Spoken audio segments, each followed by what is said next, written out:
Público en general, me presento, soy el estudiante Mauricio Cajamarca Contreras, cursando el curso de Derecho Procesal General 1 con el docente Eduardo Argudo Narváez. El tema de hoy es el acceso a la justicia, un principio fundamental en la nomenclatura del Estado ecuatoriano. Como resumen, tenemos que el acceso a la justicia es un pilar fundamental en el Estado del Derecho ecuatoriano, fungiendo como un derecho humano y un principio rector que garantiza la tutela judicial efectiva.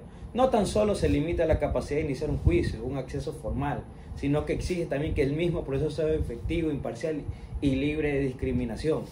La protección real de todos los derechos constitucionales, que no solo se vean enmarcados en quién lo ejerce, sino en un público en general, que tengamos un libre Estado de Derecho, que no sea discriminatorio por la clase social, económica, política, generacional, por género, sexo o demás atribuciones sociales que existen en el día de hoy.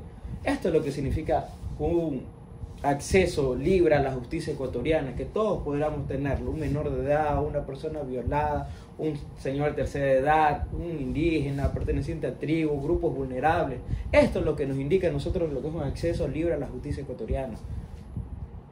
Tenemos un mapa semántico.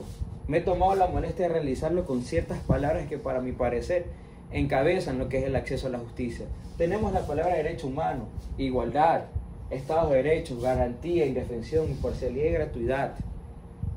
Recordad muy bien la palabra gratuidad, imparcialidad e indefensión, por favor.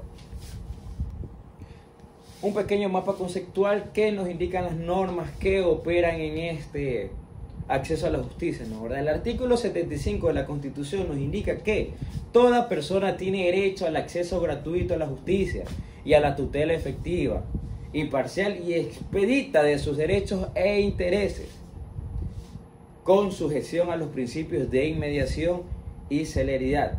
En ningún caso quedará en inmediación e indefensión, que todo el mundo tiene derecho a defenderse, ¿no? ¿Verdad? Artículo 76. A su vez, aquí les voy a explicar con demás cuerpos normativos. El Código Orgánico de la Función Judicial, en su artículo 12, nos indica el principio de gratuidad. El acceso a la administración de justicia es gratuito, ¿no? ¿Verdad? A su vez, el artículo 22 del mismo cuerpo normativo nos indica el principio de acceso a la justicia. Los operadores de justicia son responsables de cumplir con la obligación estatal de garantizar a las personas colectivas la justicia. En consecuencia, el Consejo de la Judicatura,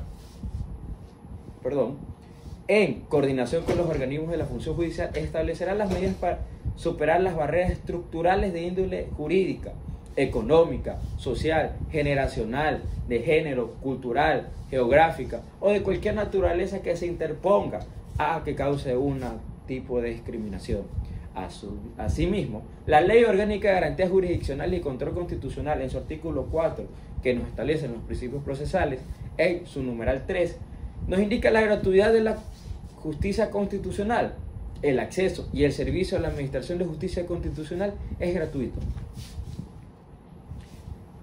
Para explicarles un poco más lo que es el acceso a la justicia, les he traído la sentencia 789-17-EP/22, que el caso se originó a partir de una acción extraordinaria de protección, donde el recurrente había presentado un recurso de casación ante la justicia ordinaria, ¿no? ¿Verdad?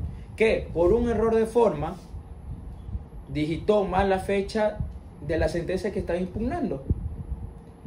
La unidad judicial demostró que esta equivocación en la fecha era suficiente para que el recurso sea catalogado como inadmisible, impidiendo al recurrente continuar con el proceso, ¿no? ¿Verdad? La Corte Constitucional del Ecuador, al revisar el caso, declaró que sí existía una vulneración al derecho a la tutela judicial efectiva en su componente de acceso a la justicia. ¿Por qué? ¿Por qué la Corte determinó esto?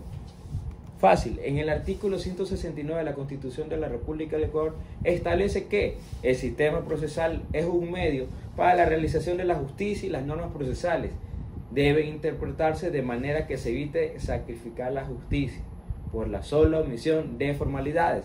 Esto nos indica que, si bien es cierto, hubo un error de forma, ojo, de forma más no de fondo, fue la equivocación de tan solo una fecha, un número en la fecha, digitó mal. No se puede saltar el proceso y que no haya justicia o que no haya un debido proceso solo por una simple informalidad. Asimismo, la Corte determinó que un simple error de la fecha de la sentencia que se impugna no constituye un obstáculo sustancial, como les indiqué, no era un error de fondo, era de forma, que impidiera el identificar la decisión judicial ni tramitar recursos.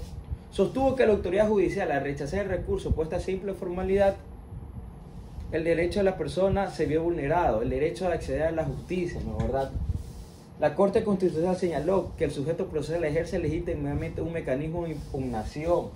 Los operadores de justicia están obligados a precautelar el acceso de forma efectiva, interpretando las normas de la manera que más favorezca la vigencia de los derechos. Conclusión: el principio del ordenamiento jurídico ha evolucionado de ser una simple garantía procesal a un derecho fundamental que exige tres componentes interdependientes e irrenunciables: el acceso libre, gratuito, tal cual como está en la Constitución, el artículo 75 que ya lo leímos, el derecho a una decisión motivada, imparcial y oportuna, el cogen en el artículo 11, y la garantía de que esa decisión sea efectivamente ejecutada. La falla de cualquiera de estas fases constituye una violación directa a la tutela judicial efectiva. Por lo tanto, el acceso a la justicia corresponde a un principio fundamental en la estructura del ordenamiento jurídico, lo cual nos indica que es la columna vertebral que nos da paso a realizar varios trámites o varias sentencias o a su vez varias jurisprudencias. Por lo tanto, quiero expresarles que es importante resaltar y leer de este principio tan fundamental que tenemos para nuestra nomenclatura del Estado ecuatoriano. Muchas gracias.